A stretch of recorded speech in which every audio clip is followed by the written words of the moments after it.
Welcome to the Book Review Podcast. Great to be here. Today, we're diving into Peter Thiel's 0 to 1, Notes on Startups or How to Build the Future. A really foundational text for anyone interested in startups or, well, building the future, as the title says. Exactly. It's firmly in the business and entrepreneurship genre, and it really tackles some big themes. Oh, yeah. Innovation, monopolies, but maybe not in the way you think, definite thinking, distribution. It's packed. It really is. And this is Thiel drawing from his own playbook, Yeah. Co-founder of PayPal, Palantir, early investor in huge names like Facebook, SpaceX. So he's got the experience. He's arguing against just following formulas. It's all about first principles thinking. Okay, let's get into it. What's the first big idea that jumps out? Well, right away, it's this paradox of innovation. Thiel's core point is, look, there is no formula for success in entrepreneurship. Because every true innovation is new, right? By definition. Exactly. It hasn't been done before, so how could there be a recipe? He says successful people find value in really unexpected places. And they do that by thinking from first principles, questioning everything. Not just accepting how things are done, really digging down to the fundamentals. It makes you think, how often do we really challenge the basic assumptions in our own work? That's a good question. It leads straight into his idea of 0 to 1 progress. Yeah, the vertical progress. Yeah. Creating something completely new. And he equates that with technology, but broadly, right? Not just gadgets. Right. Any new and better way of doing things. That's technology for Thiel. Which he contrasts with horizontal progress, or 1 to N. Which is basically globalization. Taking existing ideas and just spreading them around, scaling them up. So invent the car that's 0 to 1. Build car factories worldwide that's 1 to N. Precisely. And he uses history to kind of illustrate this. Yeah, talk about that. The historical perspective is interesting. Well, he points to 1815 to 1914, lots of both happening new tech and globalization. Okay. Then World War I up to about 1971, still big tech leaps, but maybe less global spread. And since 71, he argues it's been mostly rapid globalization, especially powered by IT.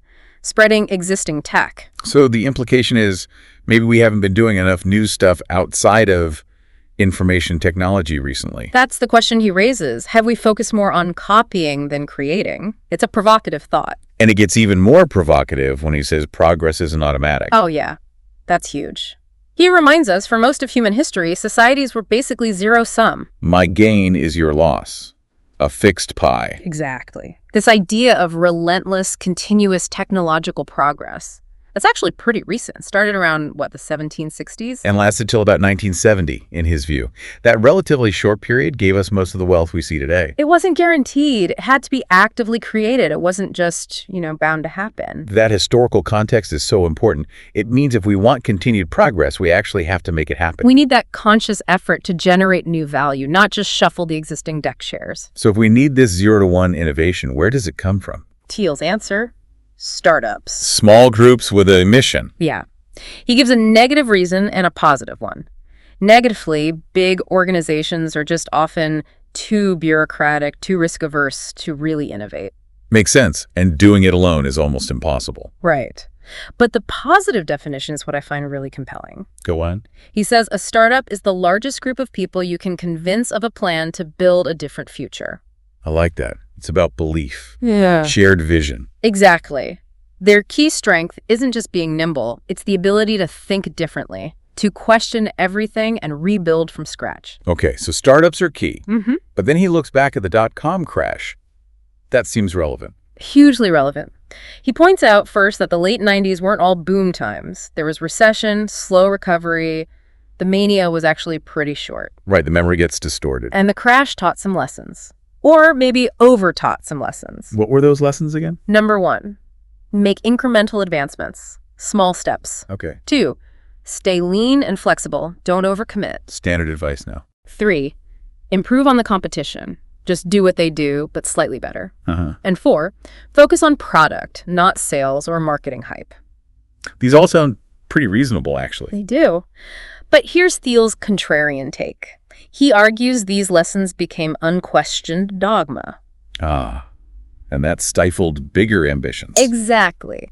By playing it safe, focusing on incrementalism and competition, maybe we lost the appetite for those truly bold, monopolistic 0 to 1 ideas. So the cure might have dampened the drive for breakthroughs. Interesting. Which leads him right into making the case for monopoly. Okay, this is where people might raise an eyebrow. Monopoly sounds bad. Right, but he redefines it. For Thiel, a monopoly isn't necessarily illegal or bad. It's just a company that's so good at what it does. But nobody else offers a close substitute. Precisely. Like Google and search. There are other search engines, sure, but are they really close substitutes in the same way two pizza places are? Probably not. He uses the PayPal example too, right? Yeah. Early PayPal, fewer employees, but worth more than all the competing restaurants on Castro Street combined. Why? Because the restaurants were locked in brutal, perfect competition. PayPal, at that moment, had carved out a unique space in online payments. Less direct competition. So competition drives profits down, uniqueness allows for profits. That's the core idea, which brings him to creative monopolies. Okay, explain that. He knows monopolies get a bad rap, rent collectors, stifling innovation in a static world. The traditional view. But, he says, in a dynamic world, these creative monopolies actually drive progress. They offer new choices, create abundance. Like Apple with the iPhone. Created a whole new market, new value. That's his prime example. People paid a premium because it offered something radically better, something new. He also points out the government's kind of mixed messages here. Yeah. Patents create temporary monopolies to incentivize invention. But antitrust laws break them up. It's a tension. But Thiel's point is, the possibility of monopoly profits is what fuels the really ambitious long-term R&D. The kind of stuff you can't afford if you're just scraping by against competitors. Exactly. And he throws some shade at economists' obsession with competition. How so? He says it's like a holdover from 19th century physics, modeling equilibrium. But in business, equilibrium is, well, it's stasis. It's death, practically. If your industry is perfectly competitive, Yeah. your specific company doesn't really matter that much. Someone else will fill the gap. Right. There's no unique value being created and captured. Okay, so competition isn't necessarily the holy grail. He uses a war analogy. Yeah, the war and peace idea. We talk about business as war, but he says competition is like war destructive. How does the Romeo and Juliet analogy fit in? He says the families were so obsessed with their rivalry. They lost sight of what actually mattered, leading to tragedy. Right, and businesses can do the same, focusing so much on beating rivals that they miss the bigger picture. Like Microsoft and Google battling, while Apple kind of snuck past them. That's the example he uses. Their rivalry blinded them, perhaps. He also mentioned the mobile payment readers after Square. Yeah, a flurry of copycats just changing the shape slightly. Imitative, not innovative. It's superficial competition. And then there's that interesting, maybe controversial point about social awkwardness in Silicon Valley. The Asperger's-like idea. Yeah. His suggestion is that maybe being less focused on social imitation, on fitting in, allows some people to pursue truly unique paths, less likely to just copy others. It's definitely thought-provoking. He also warns about too much focus on competitors, right? Right, the Informix example. So obsessed with beating Oracle, they imploded from an accounting scandal they apparently missed. Ouch. So sometimes merging is better than fighting. Definitely. He brings up PayPal again, Confinity, his company, and Elon Musk's X.com merging after fierce competition probably saved both. So step one to building a monopoly. Recognize that competition can be really destructive. It's a mindset shift. Okay, so if you want to build a monopoly, what does it need? What are the characteristics? Thiel lists a few key ones. First, proprietary technology. Has to be significantly better, Yeah. right? Not just marginal. Yeah, his rule of thumb is 10x better on some key dimension. Could be a new invention or just vastly superior design, like he argues the iPad was for tablets. Okay, proprietary tech. What else? Network effects. The product gets more useful as more people use it. Think social networks, marketplaces. Makes sense. Harder for others to catch up then. Then economies of scale, getting cost advantages as you grow bigger. Standard business concept. And finally, branding. A strong brand creates identity, trust, and allows you to command a premium. So tech, network effects, scale, brand. Those are the pillars. Yeah, the foundations of a defensible monopoly. How do you actually build it, though? Where do you start? Start small. That's key. Don't try to boil the ocean. Monopolize a small, specific market first. Exactly. Dominate a niche. Then carefully scale up by expanding into adjacent markets, like Amazon starting with books. Got it. Any cautions against just aiming for disruption? Right. He feels the term is overused and can be a distraction. If you're just defined by what you're attacking, you might not be creating enough new value yourself. Like Napster. Disrupted music, but didn't build a lasting business. That's a classic example. Focus on creating value, not just destroying incumbents. Okay, this leads into another big concept. Definite versus indefinite futures. Yeah, this is really fascinating. How do we view the future? Is it something specific we can plan and build? That's a definite view. Or is it just kind of hazy, uncertain, unpredictable, and indefinite? Right, and how you see it shapes everything. If it's indefinite, you tend to give up on really mastering things and focus more on, say, hedging your bets. He lays out 4 quadrants based on this, mixing definite with optimism, pessimism. Exactly. There's indefinite pessimism, things are declining, no real plan. He pins that on modern Europe. Okay. Definite optimism, the future will be better, and we have plans to make it so. Think grand projects like the Apollo program. That was the West from the 17th century to the 60s, maybe? The classic American dream era, perhaps. Then, indefinite optimism, the future will get better, somehow. We don't have specific plans. Just manage portfolios, diversify options. He argues this has dominated the U.S. since the 80s, with finance ascendant. And definite pessimism. Future's knowable and it's bleak. Maybe China's view, he suggests. Potentially. It's a powerful framework for thinking about societal moods. Yeah. And he's clearly critical of indefinite optimism. Why? Because he thinks it leads to focusing on process over substance, building a good resume instead of building a great company. Rearranging things instead of creating new things. Finance, law, consulting as examples. Yeah. It's about managing what exists in a world where you don't have a strong conviction about what should exist. He extends this to indefinite finance and indefinite philosophy. Right. Finance becomes about making money from money, managing risk, diversification, because nobody knows what concrete thing to do with the money. Money becomes an end, not a means to build something specific. And philosophy shifts from grand visions of progress, like in the 19th century, to focusing on processes and frameworks for justice, like Rawls or Nozick, without specifying what a better future actually looks like. Arguing about the process defers making concrete plans. But he does see hope for a return of design, Meaning? prioritizing intentional planning over just letting chance dictate things.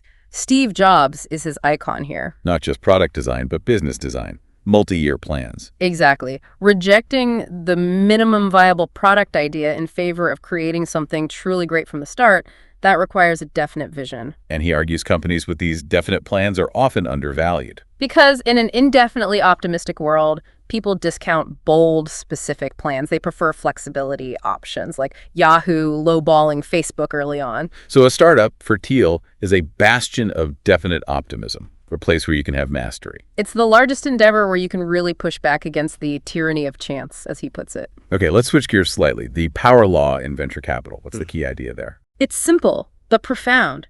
VC returns are incredibly skewed. 1 or 2 investments in a fund often make all the difference. The best investment outperforms the rest of the fund combined. Often, yes, or comes close. It's not a normal distribution, it's a power law distribution. A few winners dominate. Why do people miss this, even VCs? Well, it only becomes clear over time. Early on, everything looks potentially promising. People focus on averages, and it's hard to give up on investments. So they spread their bets too thinly, maybe? Or don't double down enough on the true outliers. But the impact is huge. These venture-backed companies, though few, create a massive share of jobs and GDP.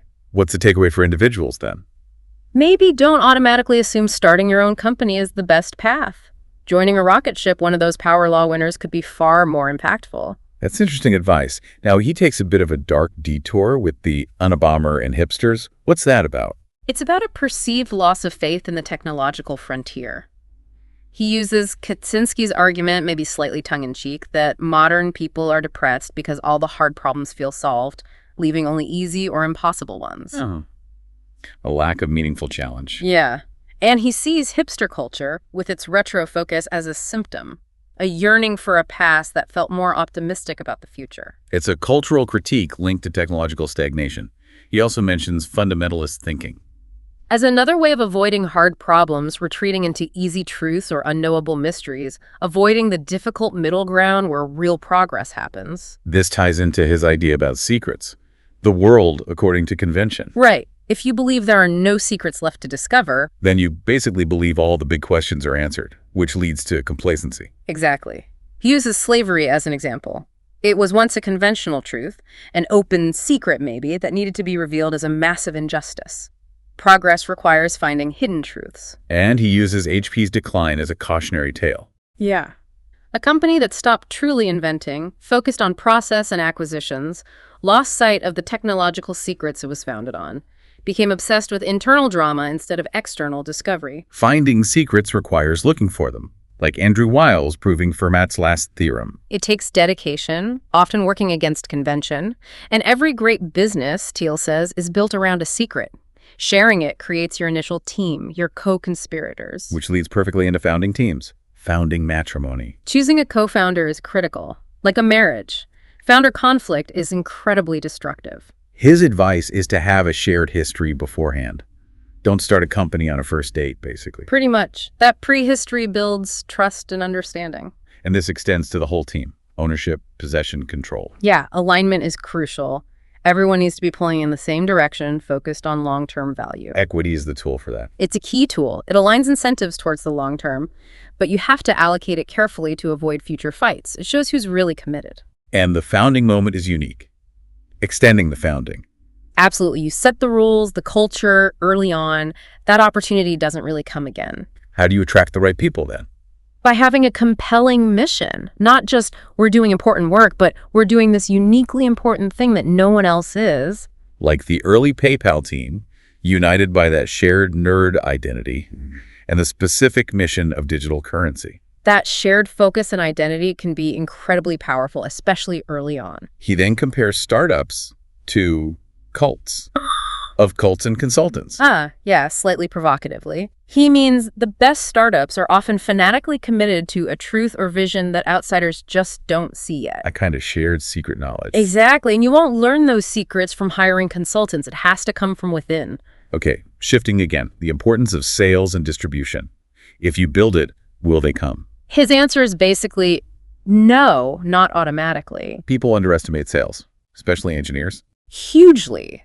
There's this bias in Silicon Valley. Build cool stuff, and the world will beat a path to your door. Thiel says that's a dangerous myth. Distribution, actually selling the product, is critical. It's not an afterthought. It needs to be part of the design from the beginning. And sales is often hidden. Good sales is. People react badly to obvious, pushy salespeople. But effective selling, persuasion, it often wears camouflage. Job titles hide it.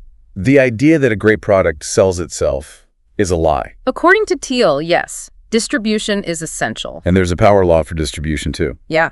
Just like with VC returns, one distribution channel usually massively outperforms all others for a given business. Find that channel and nail it. Most businesses fail because of sales, not product. That's his claim. Poor distribution kills more startups than bad tech. And everybody sells, right? Not just the sales team. Everyone. You're selling the company to employees, to investors. If you don't see a salesperson, maybe you're the salesperson. Let's touch on man and machine. What's his take on AI and humans? Fundamentally, complementarity. Computers are great at data processing. Humans bring judgment, intentionality, complex planning. So we should work with computers, not see them as rivals. Exactly. Technology as a tool to augment human capabilities. That's where the biggest gains are, especially in a globalizing world where human labor competition is intense. Escape competition through technology. Right. Focus on how computers help humans solve hard problems together. What about superintelligence? Strong AI. He sees that as a much longer-term concern, maybe 22nd century stuff. For now, the focus should be complementarity. Build a better world with computers in the coming decades. He also discusses timing, using the clean tech bubble as a warning. Yeah, the timing question, it's crucial. Entering a market, especially a slow-moving one, requires a really solid plan. What went wrong with clean tech in his view? A lot of things. Bad tech, often just incremental, not 10x better.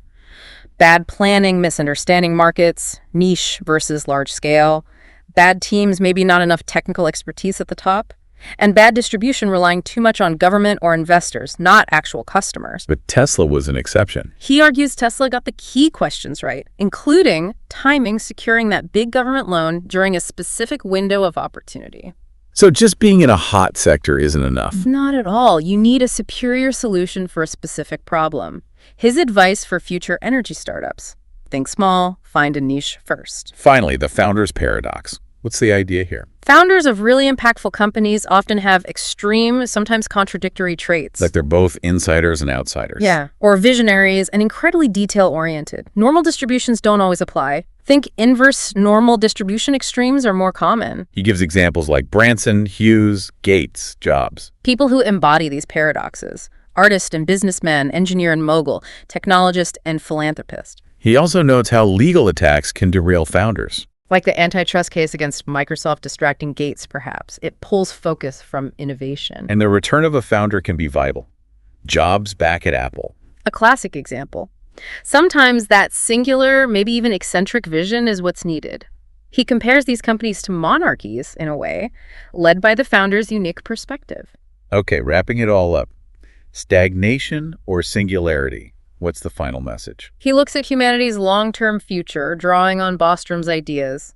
Collapse seems unlikely. Extinction ends the game. So the real paths are stagnation or singularity. Right. Stagnation is the default if we stop creating new things, just gradual decline or plateauing.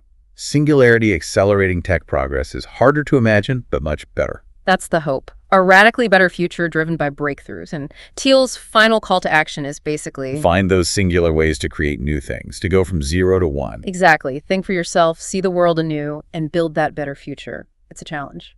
Wow, okay, that covers a lot of ground. 0 to 1 is definitely dense with ideas. It really is. It's provocative, challenges conventional wisdom, and offers a very specific, sometimes controversial, framework for thinking about building valuable companies. That emphasis on monopolies, the critique of competition, the definite versus indefinite thinking, it gives you a lot to chew on. Absolutely. Whether you agree with all of it or not, it forces you to examine your own assumptions about innovation and business strategy. So, for everyone listening, we hope this deep dive has sparked some thoughts.